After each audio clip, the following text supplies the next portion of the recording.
ഷാരൂഖ് സൈഫിയുടെ ഭീകരവാദ ബന്ധം സ്ഥിരീകരിക്കുമ്പോഴും ഇനിയും പുറത്തുവരാൻ ഒട്ടേറെ നിഗൂഢതകളുണ്ട്. ആരാണ് സൈഫിക്ക് പിന്നിൽ?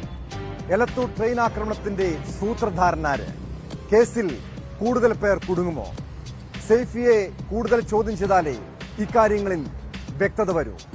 എന്നാൽ പ്രതിക്ക് മഞ്ഞപ്പിത്തം സ്ഥിരീകരിച്ചതോടെ ഇനി കസ്റ്റഡിയിലെടുത്തുള്ള ചോദ്യം ചെയ്യൽ താൽക്കാലികമായി പ്രതിസന്ധിയിലായി.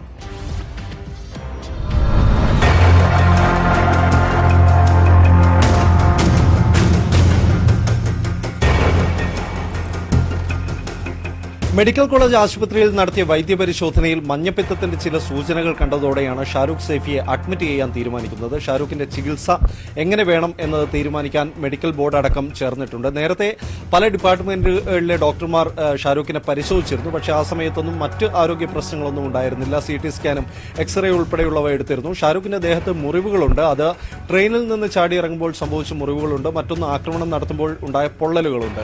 ഇതിന്റെയൊക്കെ പഴക്കം ഉൾപ്പെടെയുള്ള കാര്യങ്ങൾ ഫോറൻസിക് സംഘം പരിശോധിച്ചിരുന്നു. മാത്രമല്ല, നേരത്തെ ഈ ബാഗിൽ നിന്ന് ലഭിച്ച വസ്ത്രങ്ങളിൽ നിന്ന് ഷാരൂഖിന്റെ മുടിയും മറ്റും ലഭിച്ചിരുന്നു.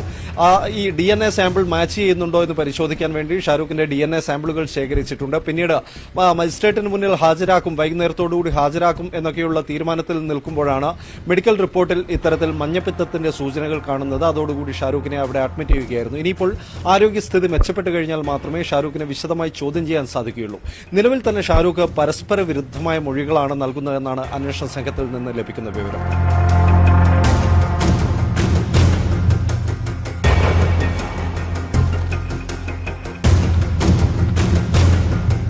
നേരത്തെ മഹാരാഷ്ട്ര ATS ചോദ്യം ചെയ്ത സമയത്ത് ഷാരൂഖ് സൈഫി കുറ്റം സമ്മതിച്ചിരുന്നു. അതുമാത്രമല്ല, മറ്റൊരാളുടെ പ്രേരണയാലാണ് താൻ ഈ ആക്രമണം നടത്തിയത് എന്നൊക്കെയുള്ള കാര്യങ്ങൾ ഷാരൂഖ് സൈഫി ഏറ്റുപറഞ്ഞിരുന്നു.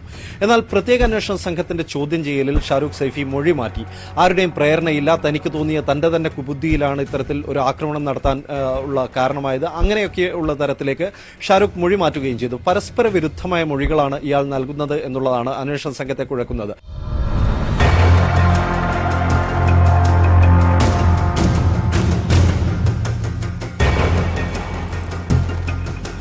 കേരളത്തിലെത്തിയതിനു ശേഷം എവിടെയാണ് ഇറങ്ങിയത് എന്നത് സംബന്ധിച്ച് ധാരണയില്ല. പക്ഷേ എവിടെയോ ഇറങ്ങി 3 കുപ്പി പെട്രോൾ വാങ്ങിച്ചു, അങ്ങനെ ഈ ട്രെയിനിൽ ആക്രമണം നടത്തി എന്നുള്ളതാണ് ഷാരൂഖ് ഇപ്പോൾ പറഞ്ഞിരിക്കുന്ന ഒരു കാര്യം.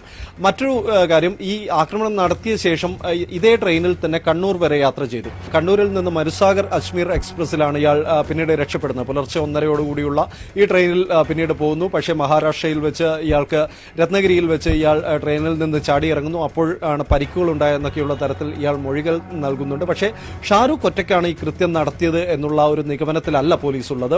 പോലീസ് ഇപ്പോൾ പറയുന്നത് ഇതൊരു ആസൂത്രിതമായ ആക്രമണമാണ് എന്നുള്ള നിഗമനത്തിൽ തന്നെയാണ്. മറ്റാരൊക്കെയോ ഇതിന് പിന്നിൽ പ്രവർത്തിച്ചിട്ടുണ്ട് എന്നൊക്കെയുള്ള നിഗമനം പോലീസിനുണ്ട്.